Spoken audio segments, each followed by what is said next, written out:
Kodėl ypatinga laida? Todėl, kad Vilnelės klinikoms jau yra metai. Baigėsi 10, reikės kažką pasirinkti, profiliuotis. Ir aš pasakiau, kad aš stosiu arba į psichologiją, arba į matematiką. Eiti po butus ir klausinėti žmonės apie skausmą. Ar jums skauda? Tavęs neįleidžia, reiškia, žiūri tave taip kažkaip, tai ko tu nori.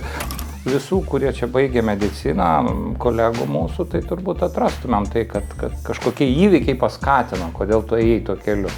Pamatai kažkokią artimo žmogaus ligą sunkią, dažniausiai tas įkvėpia. Kaip atstovėti tą savo profesiją tarp tų grandų, tarp tų specialistų pasaulyje, poreikis tų bendrųjų gydytojų vis tiek yra labai didelis. Turime ne tik tai gydyti žmonių kūną, bet galbūt ir jų sielas.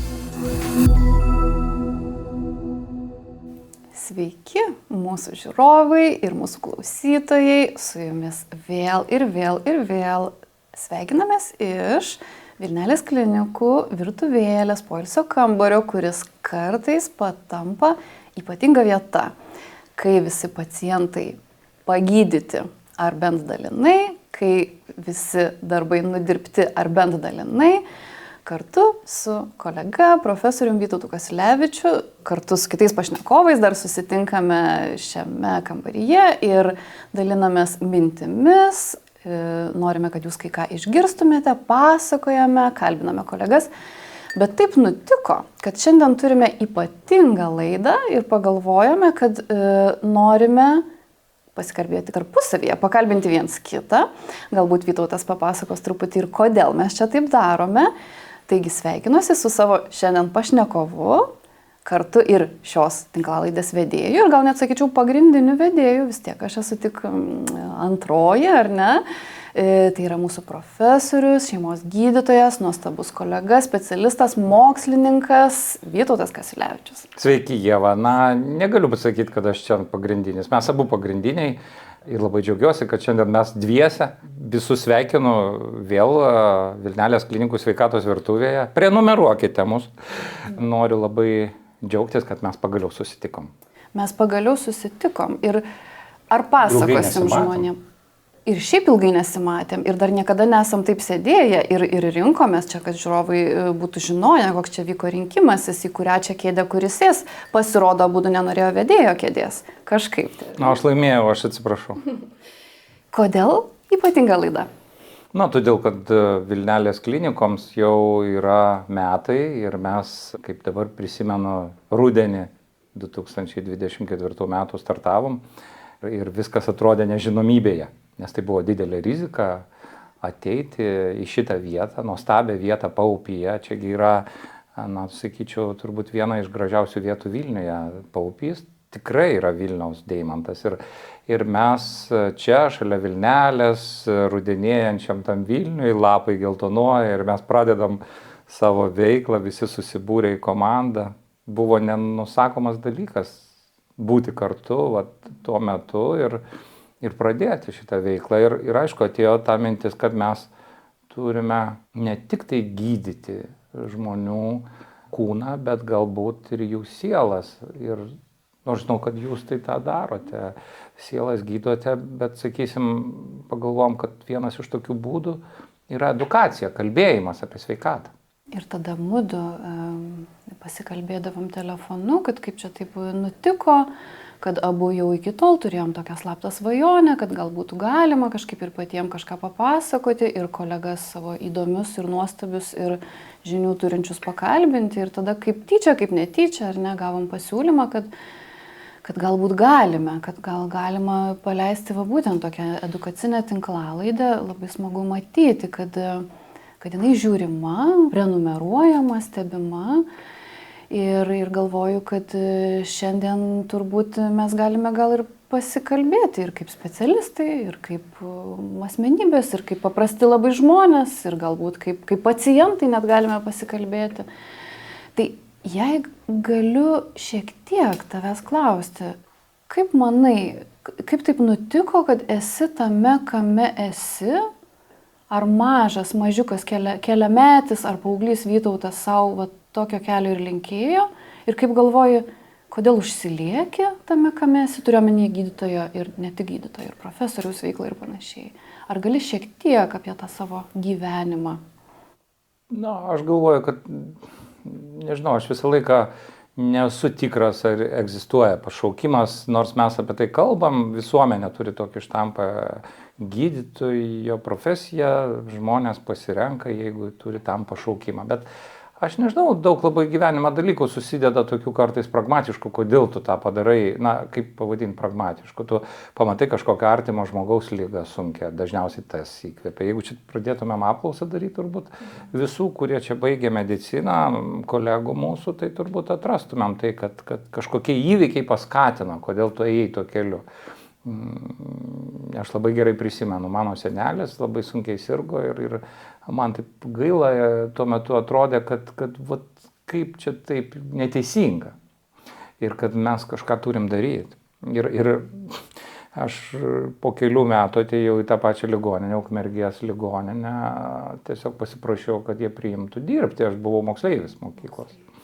Ir tada dar buvo tas laikas, tokia tranzicija iš sovietmečio į tą nepriklausomybę.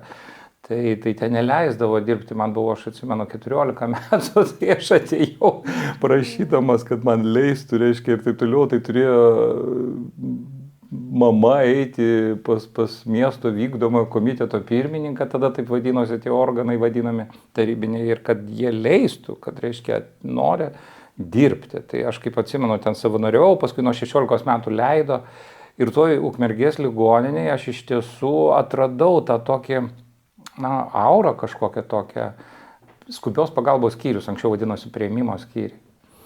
Tai tu esi ten toks visiškai atrodo nereikšmingas žmogutis, ten išdavinėjai pižamas, ten, reiškia, paruoši kažkaip tą pacientą prieš operaciją, kažką tai tokio, tu ten darai tokius darbus, nešioji kažką tai, lydi, bet tai yra kažkokia stebuklinga aura. Tie visi, kaip dabar prisimenu, gydytojai ateinantis į tą priėmimo skyrių, konsultuojantis, jie tokie atrodė labai protingi, žinot, tie įspūdžiai lieka. Ir kaip dabar prisimenu, pavyzdžiui, vakaras ar ten naktis visi dirba ir tas nuolatinis darbas ir tie žmonės, kurie pilni tos vilties atvažiuoja padėti ir tu tame dalyvauji ir atrodo tu reikšmingam procese. Tai tie dalykai ir susidėjo, kodėl aš nusprendžiau studijuoti tą dalyką. Jaunojo mediko mokykla buvo tokia tais laikais. Kaip įdomu, kas ten... Prieš stojant į mediciną buvo galima lankyti kursus ir iš tikrųjų tenai galima buvo susipažinti su profesija ir kada tu atvažiuoji į universitetą ir tada pamatai, reiškia, kaip atrodo tie pastatai, kaip, tai darė didelį įspūdį begalinį. Tai tokia šventovė. Man ir dabar atrodo, kad medicina jinai labai susiję su to mokslinė tokia dalim, tą universitetinę dalim. Gal dėl to aš ir tam universitete likau, nes tai atrodė, kad tai yra didelė vertybė. Ir ta asociacija tų dalykų didelė vertybė. Ir atėjau. Likai iš karto, ar ne? Net nelabai buvo pertraukos. Tarp klinikinio darbo. Taip, iš tiesų aš stengiausi, kaip aš dabar prisimenu, jau Vilniaus universitete amžinatilsį vienas iš mano tokių, gal sakyčiau, medicinos autoritetų tuo metu buvo docentas Eduardas Razgauskas ir jisai šiaip labai įdomi asmenybė buvo, nes jis praėjęs buvo ir Sibiro lagerius ir taip toliau, ir jis vadovavo šeimos mediciną. Ir aš kaip dabar atsimenu, kad įstoju į rezidentūrą ir ateinu ir sakau, o gal kokio galima mokslo daryti pas jūs. Tai docentas sako, aiškiai, paskui sako, gerai. Ir mes kažką sugalvosim. Ir tokių atsirado daugiau ir mes kažką pradėjom daryti. Mes ten... Nuo ko? Taip, rezidentai sugalvojom 3, gydytojas toks Likatavičius, kuris dabar vadovauja priklausomybių centrui Vilniuje, ir daktarė Kimutytė. Mes susėdom ir sugalvojom su docentu Razgausku patyrinėti Vilniuje lėtinio skausmo paplitimą. Nugaros ten, kitokį skausmą tyrinėjom. Bet tiesiog klausėm žmonės. Tai juokingiausias dalykas buvo tuo metu. Tai dar buvo 99 metai eiti po būtus ir klausinėti žmonės apie skausmą. Ar jums skauda? Tavęs neįleidžia, reiškia, žiūri tave taip kažkaip, tai ko tu nori. Ir mes ten apklausėm 1500 žmonių. Iš tikrųjų, tai žiaurų darbą padarė. Aš žinau, kad paskui pristatinėjom ir ten įvairiuose renginiuose. Tai va tas gebėjimas dirbti kartu kaip mokslo srity ir turint vadovus, kurie supranta ir palaiko ir tokie geranoriški, aš sakau, aš prisimenu docentą Razgauską kaip be galo didelės empatijos žmogų ir tokį labai išmintingą žmogų. Tai jisai tiesiog palaikė visas iniciatyvas, jeigu tai susijęs su ko nors darimu, apart to, kas tau privaloma, tai tu galėjai reikštis tenai. Ir tada tą jauną žmogų, jis kažkaip išlaikė tame, ar ne? Tikrai taip. Tikrai taip, nes žinot, šeimos medicina kaip specialybė, jai reikėjo įsitvirtinti savo vietą, rasti. Tai mes tą darėm visi iš tokio entuzijazmo, kad mes neblogesni gydytojai negu kiti. Ir kada pradėjau dirbti Santaros klinikose, taigi pagrindinis dalykas, kaip atstovėti tą savo profesiją tarp tų grandų, tarp tų specialistų, niekas ten į tave taip rimtai nežiūri. Koks ten šeimos gydytojas gali būti Santaros klinikose? Gali būti tik tai specializuota medicina, kardiologija, chirurgija. O mes su docentu Razgausku, tą komandą visi bandėm kažkaip tai atstovėti tą šeimos mediciną kaip autoritetą ir mes turėdavom, Santarose buvo gera labai tradicija, nežinau dabar ar jinai tęsiama, bet pristatinėti tam tikrą dieną visai bendruomeniai medikų kokį nors įdomų klinikinį atvejį, įdomią situaciją. Ir mes, šeimos gydytojai, buvom lygiaverčiai, įsivaizduojat, vieną dieną pristatinėja anesteziologai, tikrai labai sunku, iš mirties nagų ištraukė pacientą ir taip toliau. Ir mes, šeimos gydytojai, ateinam kitą dieną pasakojam apie kažkokią klinikinę situaciją. Ir tai buvo iššūkis didelis, bet aš pradžiai, kaip ir daugelis, galvodavau, Dieve, tu mano, jie atitraukia mus nuo darbo, mes turim tų pacientų krūvas, ten prisirašė tų pacientų. Ir paskui pradėjau suvokti, kad docentas labai teisingą liniją vykdė. Per šitos pristatymus atsirado mūsų autoritetas tam tikras. Ateidavo specialistai pasižiūrėti, kartais skeptiškai, bet kartais ir visai rimtai, jiems susidomėdavo. Aš atsimenu labai vieną tokį įspūdingą man asmeniškai, galbūt ir mano karjerai. Aš buvau eilinis gydytojas ten ir vieną turėjau pristatymą ir jis baigėsi plojimais. Tai man tas padarė tokį įspūdį ir kada stovi profesūra ir paploja, tai ta prasme, tu pasiekiai viską, tu to norėjai pripažinimą. Čia yra gal panašu kaip menininkui, ar ne, nes mes suprantam, kad ten mums mažai moka už darbą, bet mūsų pripažinimas yra labai svarbus dalykas. Tai tas gyvenime yra svarbu. Dabar, žinai, identiškai turbūt vyksta dabar, būtų galima vien tik tai žiūrėti, kiek būtų galima prirašyti tų pacientų ir su pacientais sėdėti ir tarsi, tikrai viens ant vieno tame ryšyje būti. Ir dabar čia mes kažkaip filmuoti sugalvojom, bet tame yra labai labai didelė prasmė, kaip modeliuoju ir kalbėjom. Bet gal per tą didelį srautą, juk mes abu turim daug tų pacientų, sakom, kaip įspręsti eilių problemą. Mes neturim, sakysim, psichiatro, ten ligonių kasų ar nefinansuojamų, bet vis tiek tiem žmonėm reikia pagalbos. Ir čia gal aš galėčiau atgalinį klausimą jums užduoti. O kaip į tą psichiatriją jūs atėjo? Pagalvojau, kad dar tikrai prie to grįšiu, nes išgirdau sutapimą. Išgirdau paminėtus metus, 14, 16 ir galvoju, kad turbūt turiu pripažinti, kad mano tuometiniai paauglystės draugai kažką matė, kažką užčiuopė, nes dabar aš suprantu, koks tai buvo jau ženklas. 16 gimtadienio proga aš gavau knygą dovanų Irvino Jalomo psichoterapinių istorijų. 16 gimtadienio proga, visiškai atrodo piplys tuo metu esi ir dar galvoji gal medicina ar kažkas panašaus. Dar pamenu, mano mama, mano šeima kalbėjo apie tai, kad aš jau jiem pranešiau tada, kad žinote, man labai įdomu ta psichosritis ir gal aš stosiu ir iš viso tada buvo mano toks pranešimas padarytas, kad jau baigėsi ten gal 11 klasė, jau arties 12, arba gal net baigėsi 10 reikės kažkaip, kažką pasirinkti, profiliuotis. Ir aš pasakiau, kad aš stosiu arba į psichologiją, arba į matematiką, kurią tuo metu labai mėgau. Matematikos olimpiados buvo laukiamiausia ten metų šventė. Ir tada mano šeima taip kažkaip psichologija, matematika, ar tikrai, žiūrėk, Ieva, gal kažkaip, yra tokia medicina, ten po to galima labai daug ką rinktis.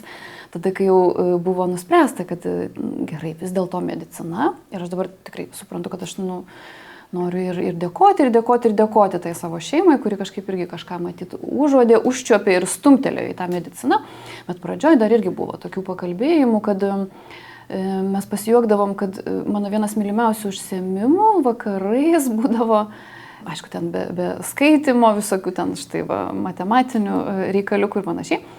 Aš tvarkydavau savo ir kitų sutrūkusias grandinėlės sidabrinės ir tai buvo kruopštumo reikalaujantis dalykas. Tai tada šeima juokėsi, sako, žiūrėk, tikrai kokia plastikos chirurgija tau labai tiks, štai ten ir tu keliausi.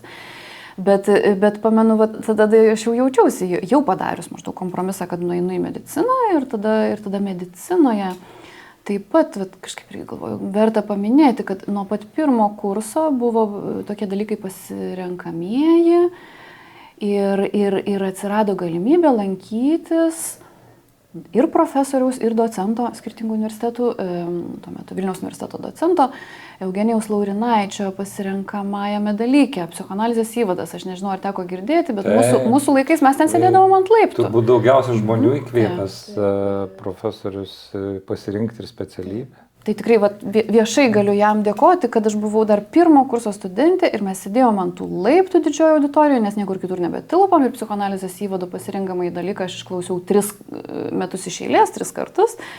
Pirmą kartą oficialiai, paskui jau tiesiog ten įsmukdavau kažkaip ten pro galą klausytis ir tada supratau, kad viskas labai labai aišku. Aš tikrai, kaip tie mano draugai 16 metų jau matė ir man 18, 19, 20, 21, man labai labai aišku, aš noriu į psichikos sritį. Bet kas vyko tuo metu, kai jau artėjo 5, 6 kursas ir aiškėjo, kad mes čia tuoj turėsim rinktis ir aš jau pradėjau kažkaip garsiai deklaruoti savo kursiokams, kad įdomu labai ta psichiatrija.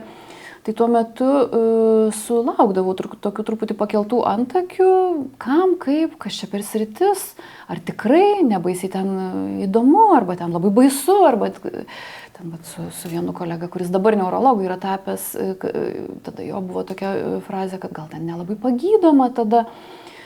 Vėlgi yra visokiausių, ar ne, tų psichikos dalykų, yra tokia labai labai sunki gili biologija, bet net ir ten šį bei tą tikrai padaryti galima. Kalbant apie mūsų turbūt 95% tų visų sutrikimų, tai jie yra, kaip aš sakau, kartais žmonės, kaip aš, kaip tu, visiškai net nesimato, bet subjektyviai žmogus gyvena nerime ir panašiai. Tai galvoju apie tai, kad tas kelias jo, irgi nuo 16, irgi visiškai nuo paauglystės, irgi nuo to tokio mažo žmogaus.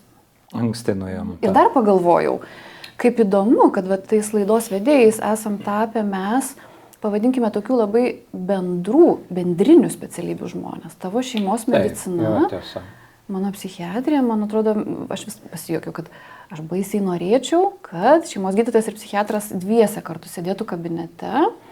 Taip būtų nuimamos eilės nuo šeimos gydytojo, psichiatras iš karto visą psichosomatiką, visą psichologiją, visą nerimo spektrą ir tada kylančią psichosomatiką galėtų pasimti savo. Bet galvoju, o kodėl bendra tokia specialybė? Tikrai, kodėl bendra? Kodėl ne specializuota, nišinė vienos sistemos? Aš manau, kad čia mes diskutavom.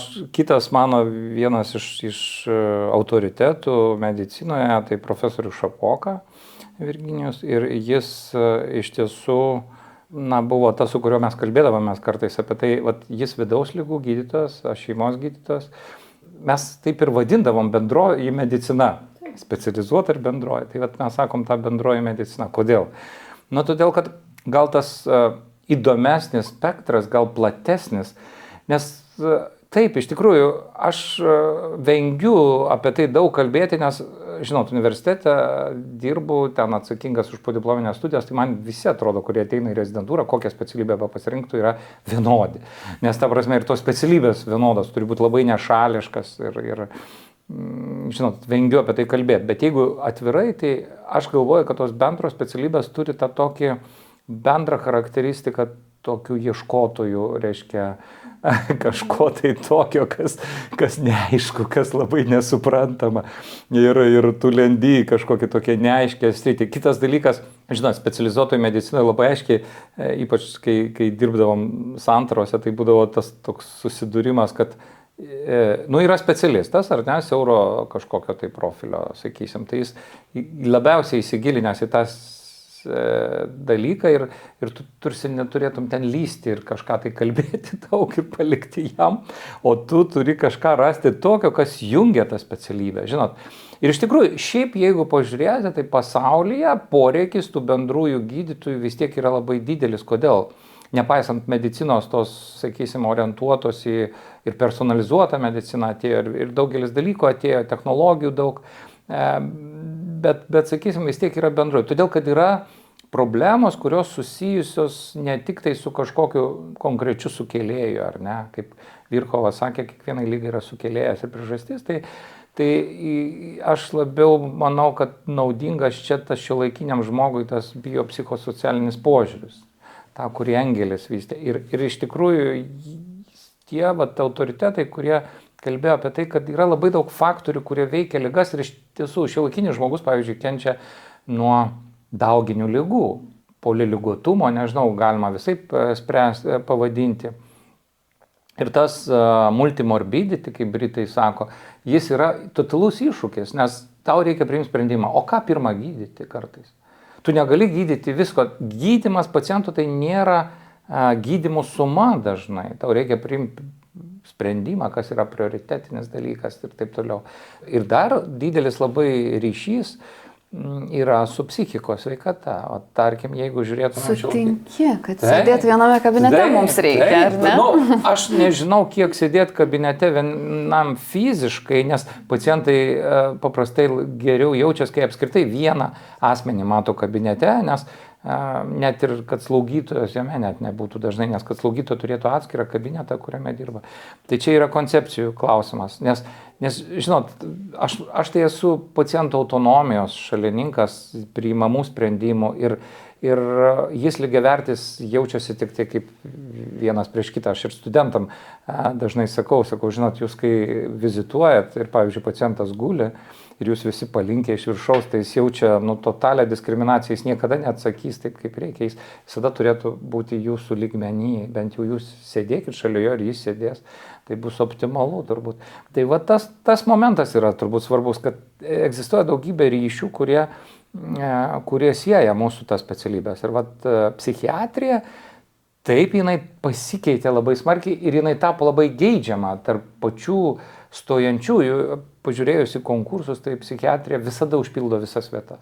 Ir vaikų, ir bendroji psichiatrija, tai yra pakankamai daug studijuojančių, nes pasikeitė supratimas, kad tai yra svarbu, visuomenė suprato. Jeigu anksčiau visuomenė orientavosi, kad jam svarbiausia pasiekmę kažkokią išgydyti, man išoperuoti reikia kažką, man reikia spaudimą sumažinti. Ta patį spaudimą negali mažinti, jeigu tu esi pastoviam nerime. Tai atėjo supratimas pagaliau žmonių. Ir čia ta mūsų simbiozė, tų bendrųjų gydytojų ir psichiatrų, tai tikrai jinai turi labai gerą perspektyvą. Aš manau, kad čia dar yra ateityje, kur mes judėsim, tai kažkokius bendrus konsiliumus. Mano įsitikinimu, kad ir Vilnelės klinikoje greitų laikų realizuosim šitą idėją, kai jau dabar susirinko milžiniška komanda ir mes tikrai turim daug specialistų, daug įvairių kabinetų ir žengiam ir į reabilitaciją, į chirurgiją ir mums visiems reikia pasikalbėti. Tai aš beveik 100% įsitikinęs, kad kiekvienam, beveik kiekvienam, išskyrus kažkokius labai ūmius susirgimus, konsiliume reikia psichiatrų. Ir reikia vieno gydytojo, kuris būtų toks bendro profilio, kuris galėtų paderinti visų nuomonės. Tai čia būtų idealu. Man kartais atrodo, ir čia įdomu būtų labai tavo matymas, psichiatrą kažkaip irgi laikau labai tokiu bendru gydytoju. Lygiai taip pat, kaip tas šeimos gydytojas, sekliai abu, kurie turi matyti kažkokią bendrą schemą.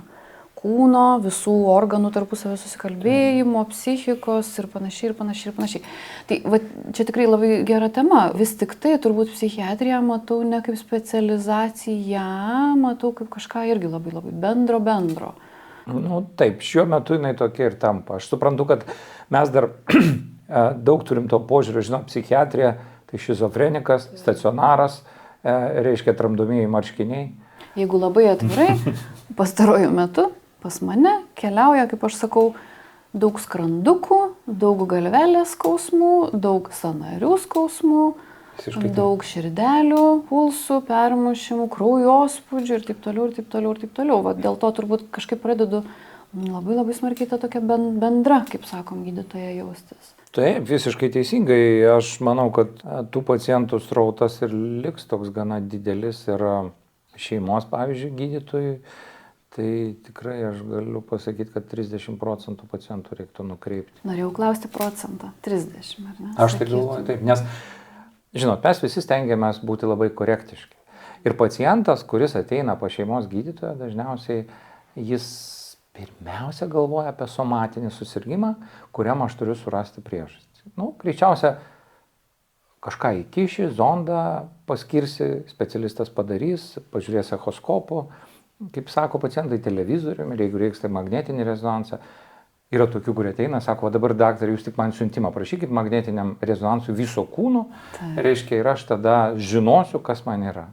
Ir tokių, jau kada, taip, ir kada žmogus pradeda tai kalbėti, aš pradedu galvoti apie tai, kad labai didelė tikimybė, kad psichiatras būtų tas žmogus, kurio reiktų šalia. Bet čia egzistuoja kita dilema. Nė vienas iš tų pacientų greičiausiai nenorėtų pripažinti, aš ne psichinis ligonis, jis įsižeistų ir pasakytų, kad jam su psichika viskas gerai. Ir aišku, aš atsargiai dažnai pradedu kalbėti apie kokį miego sutrikimą, paklausti, kaip jūs miegat ir taip toliau. Kai kurie žmonės linkia užsidaryti, iškart pasakyti, kad pas jį viskas tvarkoj, po kiek laiko bendravimo, galbūt kelinto tai vizito, galbūt jis atranda, kad kažkas tai ten ne visai tvarkoj. Bet taip yra, nes dažniausiai visi orientuojasi, surask jam konkrečią, opą, žaizdą, pakitimą, įrodyk jį ir tada paskirk tikslinį gydymą ir jis susitvarkys, išeis ir vėl gyvens, kaip gyveno iki šiol. Ir labai dažnai pasirodo, kad daugelis dalykų susijęs su gyvensena, su to, kaip jis gyvena, su to, ką jis galvoja, kokie santykiai šeimoje ir taip toliau, ir taip toliau. Tas biopsichosocialinis modelis, tai sakau, šiandien tiesiog labai reikalingas. Lūkesčiai žmonių labai didelį iš gydytojų kaip tokių tikslių diagnozių nustatytojų ir kažkokio tai vaisto arba intervencijos paskiriančių. Taip. Bet realiai atidirbęs jau nemažai laiko praktikoje suprantu, kad tikrai 30%.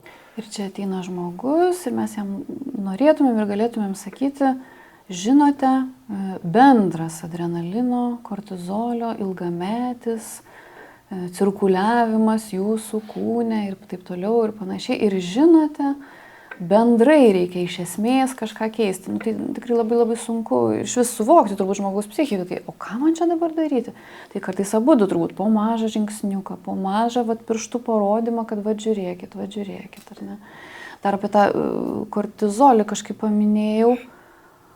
Ar tu pats kažkaip matai, kas čia darosi tikrai su tuo? Mes oficialiai tai vadinam nerimu, bet jeigu taip noris paprastais labai žodžiais pavadinti, kai yra tos budrumo sistemos daug metų įsijungusios ir kala, ten tas pulsas ir širdis ir cirkuliuoja ta mūsų parengties hormoninė sistema. Tai kas ten byra pas tos žmonės? Byra kažkas? Taip, iš tikrųjų, tai yra daug studijų labai.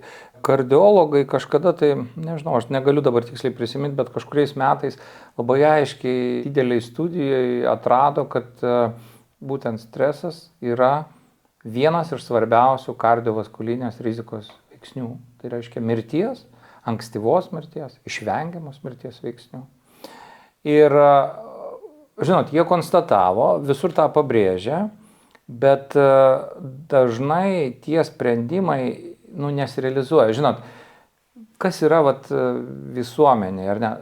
Turbūt visi pasakytų, visi mes patiriam stresą. Žodžiu, susiveda į tokį finalinį rezultatą. Visi mes patiriam stresą, tai nesijaudinkit ir gyvenkit savo ramiai, ar ne? Arba aš streso nepatiriu. Taip, arba aš nepatiriu to streso. Nepatiriu ir nieko bendro. O iš tikrųjų tyrimai rodo, kad tai turi didelį poveikį. Ir kas vyksta? Aišku, kad vyksta pokyčiai. Jeigu mes pasižiūrėtumėm, kaip mes patys, gydytojai, kartais įvertinam, padarė tam tikrus tyrimus, ar ne, ten kortizolio kiekį, tai ką jūs sakot, ar ne, ir taip toliau, jeigu ištirsim adrenaliną, kitas su juo susijusias medžiagas, mes greičiausiai rasim kažkokius nukrypimus. Dažniausiai. Ir čia atsakymas bus, na gerai, o kas toliau? Taip? Tai yra sunkiau negu paskirti tabletę. Nes, kokią tabletę paskirsi šiaip lengva ranka. Tai be abejo, kai tas gydymas yra kompleksinis ir jūs patys, psichiatrai labai daug irgi paskiriat ir to gydymo, tai viskas taip. Bet jeigu tu sutinki, kad tai yra problema, ją pripažįsti ir dalyvauji tos problemos sprendime kompleksiškai. Nes čia tada užsisuka daug klausimų. Reabilitacija, kasdienė gyvensena, kuri turi būti kitokia. Negu ta gyvensena, kur tu esi nuolat prijungtas prie tinklo ir tu lauki žinios, reiškia, kas nutiks už valandos rytoj ir gyveni tuo skaičiavimo, negyveni jau to gyvenimo realaus, o gyveni kas bus ir kas vyksta kažkur tai arba aplink ir kas dabar nutiks. Ir ta įtampa, jinai žmonės žudo, iš tikrųjų labai sunkus laikas dabar, ypač tas, kas pasaulyje vyksta ir taip toliau. Ir tada žmonės jie jau ateina su tuo, bet jie tarsi pasislėpia ir jie vis tiek sako, žiūrėkit, man paskirkit tabletę. Nuo hipertenzijos, nuo skausmo, kažkokį raminantį, miegui. Pas man viskas gerai, tik miegui. Užmigti, kad padėjo, o šiaip tai viskas tvarkoja. Vat užmigimui man paskirkit, labai puikiai man padės ten koks nors benzodiazepinas. O kad jis po to tampa priklausomas, piknaudžiauja, tai čia tada kita dalis ir tada jau mes atsidurėme per vėlai pas psichiatrus ir va čia tas momentas yra labai didelė problema, nes tikrai daug geriau gydyti, lengviau gydyti, na žinot, virusas, infekcija, susirgau, sukarščiavau, čia reikia vaistų, čia nereikia, čia paskyriau, išvaržą gavau, reikia operuoti, paskyrėm operaciją, ten, reiškia, užaugo vėžys. Nors beje, jeigu apie tą patį norėjau irgi sakyti, autoimuninės vėžiai, turim apie tai kalbėti. Tai krūva ligų, kurios tiesiog mus sargdina. Tai žiūrėkit, žmonės gyvenantis nuolatiniam strese, reiškia, susirga onkologiniais susirgymais. Ir taip predispozicija egzistuoja, bet tai yra vienas iš tų veiksnių rizikos, kurį reikia kažkaip valdyti, autoimuniniai susirgymai. Ir kas įdomu, žmonės ieško autoimuninių ligų, taip, labai mėgsta ir mes čia siūlom kažkokius tyrimus, mes turim ir mūsų klinikoje be galo daug įvairių tyrimų, kuriais galim nustatyti autoimuninės ligas, bet klausimas yra tame, kas paskui, kaip jis tą supranta, ar jis supranta, kad organizmas sako. Čia kaip aš sakau, tikrai ir nelengva, ir prisibijau apie tai kažkaip viešai kalbėti, bet kartais su pacientais tikrai kalbam, kad žiūrėkit, o kas tokio turėjo nutikti arba kas tokio turėjo darytis kažkaip labai turbūt, kad ilgą laiko tarpą, kad evoliucija šiaip nėra tokia kvaila, ar ne, nieks čia tokių kažkokių susinaikinimo programų nesvarsto, bet kokį signalą savo kūnas turi siuntinėti ir kas ten per signalas turi cirkuliuoti viduje, kad įsijungtų kažkokios tikrai susinaikinimo programos, kažkokios tokios paimtų ir įsijungtų vienais ar kitais būdais. Kad per autoimuninius procesus, kad per kažkokius tai vėžinius procesus, tai turbūt kaip tu ir sakai, kad nėra vien tik tai. Bet turbūt turim kelti klausimą, kodėl? O kodėl po daugelio metų organizmas nusprendė naikinti? Tai čia bandom atsakyti mūsų tinklalaidai, kurią beje siūlau visiems prenumeruoti. Prenumeruokit YouTube ir Spotify, bet sveikatos virtuvė, bet aš noriu pasakyti, kad čia yra toks neatsakomas dažnai klausimas ir daugeliui, tiek, kiek mes šnekamės tarpusavį su gydytojais, tokio vienareikšmiško atsakymo nėra. Iš tikrųjų daug labai multifaktorinis susirgymas, kaip pasakyti.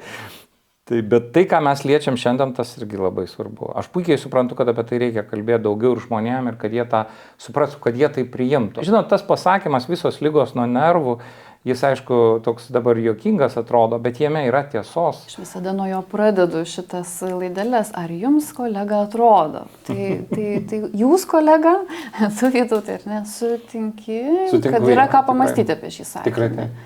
Nes aš gyvenu tame burbule. Tai man atrodo, kad taip, visos ligos nuo nervų. Nebūtinai vien tik tai taip, bet visumoje ta mano psichika kaip to specialisto, kaip to gydytojo, gyvena taip, kad aš praktiškai kokią man kūno bėdą be pasakytumėte, aš galiu rasti atsakymą, kad žiūrėkit, o emociškai va tame ar aname laikotarpyje, arba per visą jūsų gyvenimą, arba kodėl tas ar anas organas, ir netgi einant per tokias tiesiog aiškias tiesioginės ašis jungtis, kad, nežinau, ten skrandžio rūgšties ar ne, kažkas kažkaip su adrenalino kortizolio sistema yra absoliučiai tiesiogiai susiję ir mes jau nieko čia nebegalim neigti arba kraujospūdžiai ir taip toliau. Tavo puikia laida buvo su Artautu Mickevičium apie būtent šitą ryšį ir jis kaip gastroenterologas pripažino laidoje, kiek aš ją, beje, visiems rekomenduoju pažiūrėti, mūsų archyve laidų. Ten tikrai gerai atskleidėt tą ryšį, kad visgi tai yra bendri irgi pacientai. Jeigu jūs sakot, kad su šeimos gydytoju galėtume dirbti vienam kabinete, tai spėju, kad galėtumėte ir su gastroenterologu. Su kardiologu, turbūt, kad ir jie gal ne iki galo, ar ne, vis dėlto, kad ir ta hipertenzija, pirminė labiau, bet man taip nori susakyti. O kiek ritmo sutrikimų, permušimų vadinamų, tai labai daug ištyrinėti pacientai, čia pas mus irgi kardiologai daro visus įmanomus tyrimus, viską ištyria ir paskui vis tiek finale taip gražia forma sakom, o dar psichiatro čia reikia. Nes negali tai būti, kad tie permušimai būtent intensyvėja kažkokiu tai laiku, paskui viskas susitvarko ir tai reiškia kažkas išbalansuoja žmogų ir pasirodo, kad jis tuo metu turėjo daug streso, turėjo daug darbų ten kažkokių. Ir kalbant apie tą psichiatriją, po truputį keičiasi požiūris, suvokimas, pacientų krūvos, kažkas jau pradeda žinia kažkokia kitokia visuomenėje eiti, bet dar galvoju, kad ir šios tinklalaidės viena iš pagrindinių užduočių ir mano viduje tokia kaip misija buvo. Ir apskritai, bet koks aktyvumas socialiniuose tinkluose, bet koks aktyvumas, labiausiai dalyvauju tai radijoje arba televizijoje, imti ir rodyti save, kad štai psichiatras nebaisus, štai psichiatras kalba paprastais žodžiais, štai psichiatras nebūtinai jums rašys receptinį vaistą, štai psichiatras pakalbės kažkaip apie tai, fizinis aktyvumas ten dabar ypatingai įdomu tos visos maisto papildų, kartais žmonės tokiom išsekusiom smegenim ateina, kūnais išsekusiais smegenim, kaip aš sakau, badmetis, kartais juokiamės su žmonėmis, sakau, žinokite, šitą serotonino stimuliatorių reikėtų į krano vandenį visai Lietuvai. Tikrai ne per daug būtų ir nepakenktų. Tai dar apie tą Lietuvą paminėjau, galvoju, gal mes tada galim tuo kampu truputį ir pamastyti, o tai kaip ta Lietuva, ar ir tau kažkaip atrodo, kad tokia netikėta prastoka kombinacija. Štai mes ir ant Gaublio pažiūrėjus prie pačiaurės ašigalio, visiškai ten šalia praktiškai tos jau Gaublio strypo ašies, ar ne? Ir tie frontai pro mus taip praėję negailestingai, tai ir tie lietuviai, ar čia mano burbulas, liūdni, pikti, pavargę. Bendrai keliaujant per pasaulį, lietuviai kaip tauta arba mūsų sveikatos kažkokia didžiausia bėda. Galvoju tiesiog apie šalį, ar pasvarstytum kažką.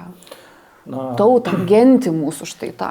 Aš galvoju, kad čia turbūt daugiau žmonių reikėtų, kurie gilinas ir aš tiesiog juos visus matau jau, kurie čia galėtų atsakyti daug ką, bet aš kaip toksai irgi vartotojas informacijos. Ir tai, kaip aš jaučiu savo kraštą, tai aš turbūt pasakyčiau, kad mūsų tokia dalia, reiškia, mes dažnai taip daugelis lietuvių sakom, mes nelabai galim pasirinkti tos vietos, kurioje mes esam.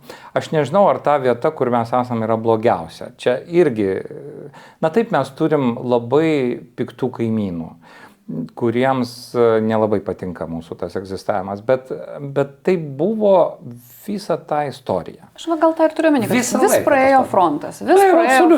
Nes čia reikėjo visų pirma, tie žmonės, kurie čia įsikūrė, apsistojo, jie pasirinko tokią vienaip ar kitaip vietą, kur šiaip tai labai graži ta Lietuva yra. Ežerai, miškai, aišku, ten buvo gūdžios gyrios, pilnos ten įvairių tų žvėrių ir taip toliau. Pagaliau pajūris, tai jūra ir ta žvejyba ir visa kita, tai irgi lemia tokį gana sėslų žmonės. Tai nėra stepių klajokliai, taip, reiškia, tai žmonės, kurie prisiriša prie tam tikros vietos. Ir ką jie padarė, jie aišku, iškirto dalį tų miškų, apaugino rugiais, kviečiais, ten bulvės atvežė, aišku, jas vėliau, bet gal čia ir problema kartais yra dėl mitybos, bet iš tikrųjų jie apsistojo toje vietoje ir ją saugojo. Ir ta prasme, jeigu pasižiūrėti, aišku, lietuviai turi tų savybių ir gerų, ir tikrai yra daugybė, kaip pasakyti, tokių, kurie ir klajūnai, ir keliautojai, ir yra įkopę į visokius kalnus, ir jūrininkų yra, ir taip toliau. Bet Lietuva niekada nesiekė, savo galios viršūnėje, kai jinai buvo nuo jūros iki jūros, taip, valstybė, kuri Baltijos jūroje, Juodąją jūrą valdė, bent iš dalies, tai priėjo, bet jinai niekad nesiekė ten kurti laivynų, tapti jūrinę valstybę, kuri greičiausiai būtų buvusi galingesnė dar ir taip toliau. Tai reiškia, čia irgi yra tas toksai sėslumo genas kažkoks. Ir tai, kad kada esi sėslus ir tau nėra belė kur išvažiuosiu ir gyvensiu, tai tu ir pergyveni dėl tos vietos. Ir kai iš tikrųjų, kaip ir pati sakai, žinai, tie frontai eina, tai yra problema išlikti. Ir kai tavęs nėra daug, ir kai tos einančios gaujos, reiškia, didesnės daug ir stipresnės, ir nuožmesnės, ir piktesnės. Ir prigimtinai. Tai tada tu gal ir tampi liūdnas, ne? Tu galvoji, Dieve tu mano, tai kaip garantuoti išlikimą savo šeimai, savo vaikams, anūkams, ar ne, kad išliktų čia žmonės, kad jie gyventų, kad jie kalbėtų tą kalbą, kad jie būtų lietuviai. Tai va čia yra tas toksai liūdesio genas, jis užprogramuotas, nesuprantat, kaip nugalėtos, pavergtos tautos turi tą liūdesio geną. Ir aš galvoju, kad čia yra problema.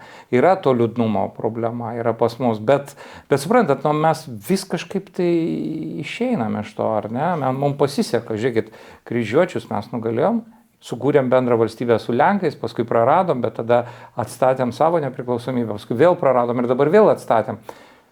Iš kitos pusės, tai be galo užsispyrusi tauta, kuri nori turėti savo šalį. Jūs pažiūrėkit, kiek šalių prarado ir savo kalbą, tokie patys airiai, ar ne?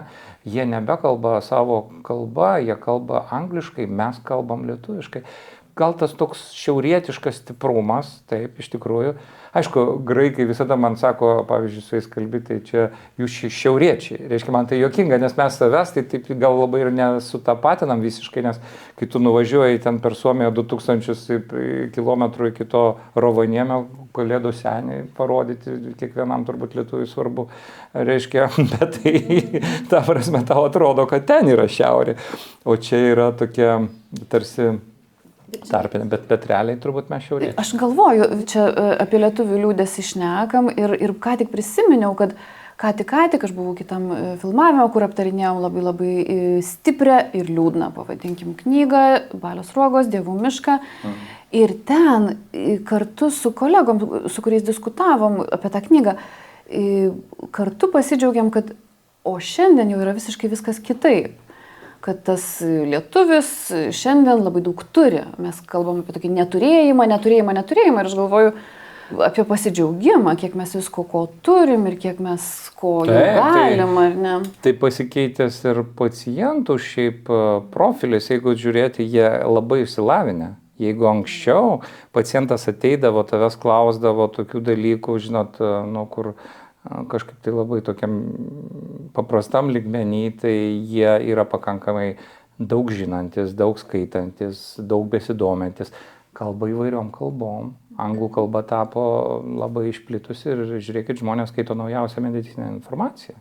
Ir jie klausia dalykus, kurie, iš tikrųjų yra tam informacijos sraute kartais net sunku atsakyti.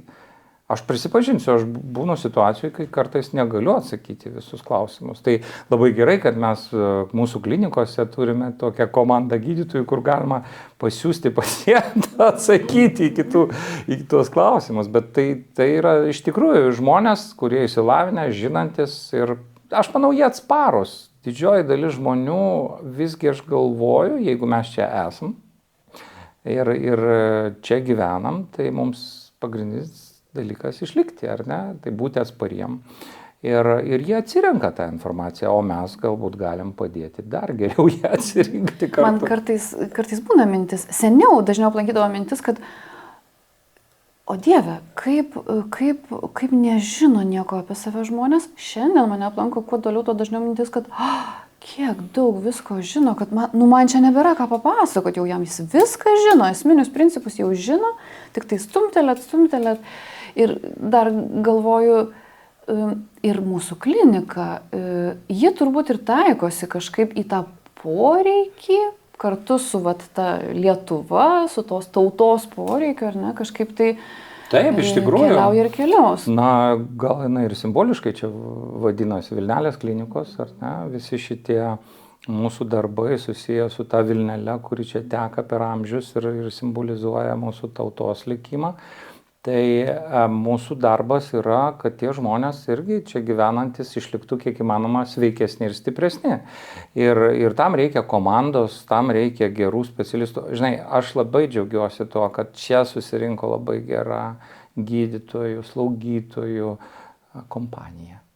Ir komanda. Taip, mes tikrai, yra gera pasakyti pacientui, kad pas mus labai gera specialistė dirba čia. Endokrinologė, kardiologė, neurologė, įvairūs specialistai, taip, gastroenterologai. Aš džiaugiuosi pasakyti, kad čia jūs ateikite, nes čia jūs gausite gerą kvalifikuotą pagalbą. O apie psichiatrus tai iš viso turbūt galiu pasakyti, kad mes jau dabar esam vieni turbūt iš privačių institucijų, tokių multidisciplininių, turiu galvoje, nespecializuotų psichiatrijų. Turim gana stiprią psichiatriją ir vaikų psichiatrus, suaugusių, tai tas yra labai didelė vertybė, kada dirba psichologai kartu komandoje. Kai pažiūri į visą tą darinį, galvoji, kad ta pridėtinė vertė yra didelė ir šitam rajonui, ir miestui, ir galbūt ir iš to miesto, ir mes visų laukiam. Nesvarbu, kad mes Vilniečiai, mes laukiam iš visur pacientų ir stengiamės padėti jiems. Taip, per tuos metus supratau vieną dalyką, komanda yra didelė vertybė, begalinė. Aš turbūt pripažinsiu, kad čia labiausiai jaučiuosi kaip namuose. Žinai, jeigu manęs paklaustum, turbūt ir aš lygiai tą patį pasakyčiau. Buvo visokių minčių ir svajonių, kad tai kuriam čia tam gyvenimo etape, kažkur kažkaip jau visai savarankiškai, visai nepriklausomai. Bet suprantu, kad ne, yra vieta, kur norisi priklausyti. Norisi, štai ta mūsų virtuvėlė kažkaip joje norisi lankytis. Ir būtent dėl kolegų, dėl komandos, susitikti ar tave, ar kažką kitą. Galvoju, čia mes dabar tuo išsibarstysim kažkur. Tokia graži žinia, ne, kad Vilnelės klinikos metus laiko gyveno ir dirbo viename pastate, dabar jau tas kitas pastatas, kažkada gal dar kitas pastatas. Plečiamės, ar ne? Dar neturim žinių, datų ir laikų, bet plečiamės. Bet iš tikrųjų labai ta plėtra organiška, nes supratom, ko reikia. Supratom, kad reikia reabilitacijos, supratom, kad reikia chirurgijos, supratom dalykų, kurių reikia, supratom, kad reikia radiologijos, kad ištirtum tą pacientą pilnai, kad tau neužtenka, sakysim, kažkur tai įsiųsti ir kad jis lauktų ten kažkur paslaugos, o tiesiog turėti vietoj. Tai aišku, mes tai, ką aš matau, nesiplečiam ten, kur nereikia, ko gal nematom prasmės, ar tą, ką kiti daro labai gerai ir taip ir liks, ir visada yra tokių specializuotų įstaigų, kurios yra kietos, ar ne, sakysim, tai mes tiesiog nesam kažkokie milžiniškas darinys, bet mes esam mūsų tiek, kiek reikia. Aš manau, kad čia yra mūsų stiprybė ir labai svarbu komanda. Ta suprantu, geriau turėti mažiau, bet turėti tvirtesnį ryšį vieni su kitais. Man pats faktas labai patinka, kad gali kiekvieną dieną ateiti ir pasitarti su savo vadovais. Gali kiekvieną dieną pasikalbėti su kolega, nes tu jį matai, ta prasme, žinot, didelės įstaigos. Aš labai vertinu didelių įstaigų irgi patirtį ir dirbau, bet aš žinau, kad kai yra milžiniškos įstaigos, jos turi tam tikrų minusų, kad tu kai kurių kolegų ir nesutinki per visą savo karjerą net, arba kiti kolegos nežino net, kad tu egzistuoji, nors jūs esat jau 10 metų, pavyzdžiui, kartu. Yra tas toksai kitoks jausmas, kad mes visi turim to bendro darbo. Ką ir kalbėjom anksčiau apie tos multidisciplininius konsultavimus, apie tą bendrą požiūrį. Tas yra, manau, svarbu. čia manęs klausia, ar pacientai, ar draugai, ar kolegos, kodėl Ieva tu ten esi.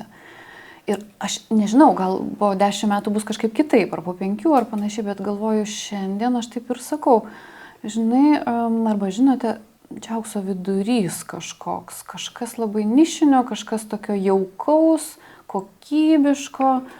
Bet kaip tu sakai, nei tai labai mažas, nei tai labai didelis aparatas kažkoks, aišku, visada norisi linkėti, kad tik plėstųsi ir plėstųsi. Bet aš galvoju, kad čia ir koncepcija šito rajono, nes Vilniui, manau, Paupys, vėlgi grįžtų prie to paties ir nekeičiu savo nuomonės, vienas iš sėkmingiausių naujų projektų, praktiškai visiškai rekonstruota vieta, bet joje yra kažkokios tos dvasios. Žinot, kai vienam iš mūsų pastatų, aš visada, jeigu kolega naujas ateina, tai noriu parodyti pro langus tas 7 bažnyčias, kurios matosi.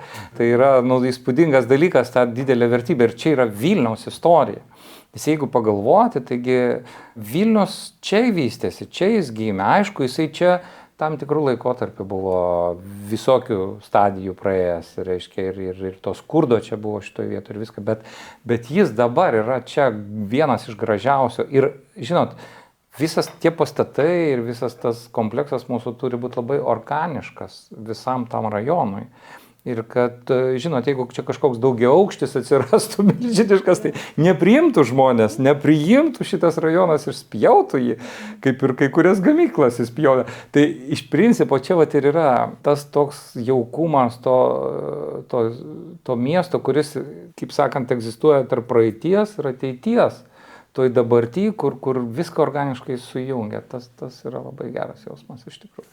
Žinai, galvoju, mudu turbūt galėtume plėpėti ir gal tikrai galėsim apsikeisti vietom ir toliau šnekėti po kažkiek tai laiko, sekantį kartą. Bet dabar jau taip turbūt keliaujant link pabaigos pagalvojau, tai vis tik tai tavo žinutė Lietuvai, tavo mintis Lietuvai ir kaip Vilnelės klinikų šiuo metu atstovo, ar ne, ir čia linkime mudviems ir nusėsti kuo ilgesniam laikui, ir kartu kaip profesoriaus iš tos mokslo srities, ir kartu kaip asmenybės, ir tiesiog kaip Vytauto, ir kaip štai Vilniečio vyro žinutė Lietuvai, mintis. Aš nebūsiu originalus, aš pasakysiu tai, ką sakau savo studentams. Gydytojo ir paciento santykyje labai svarbu kurti partnerystę. Norint sukurti partnerystę, reikia 2 elementų. Gydytojo pagarbos paciento autonomijai, o paciento pagarbos gydytojo kompetencijai. Ir taip mes nukeliausim tą kelią sėkmingai. Labai graži mintis, aš savo irgi ją išsinešiu apie žmogaus autonomiją, ar ne, apie tokį kažkokį tikrai pagarbą ir jo iki mūdviejų su pacientu susitikimo visam buvusiam jo gyvenimui, nes iki tol buvo labai ilgas gyvenimas, kol mudu su pacientu susitikom. Tai turbūt labai ačiū tau. Ačiū tau. Kad pabuvai šiandien mano pašnekovu ir dėkoju žiūrovams, dėkoju, kad žiūrite. Pritariu Vytautui, manau, kad geriausia dėl būsimų naujų epizodų yra prenumerata ir taip pat ir YouTube kanale ir Spotify kanale. Ir mes tikrai filmuosim, tikrai kalbėsim, galite net siūlyti, kokių temų jūs norite, apie ką kalbėti, ką kviesti ir panašiai. Kalbiname žmonės, kurie dirba klinikos viduje, kartais turime tokią galimybę, tokią drąsą pasikviesti žmonės, kurie yra tiesiog profesoriai. Arba tiesiog įdomus labai žmonės, labai įdomios asmenybės.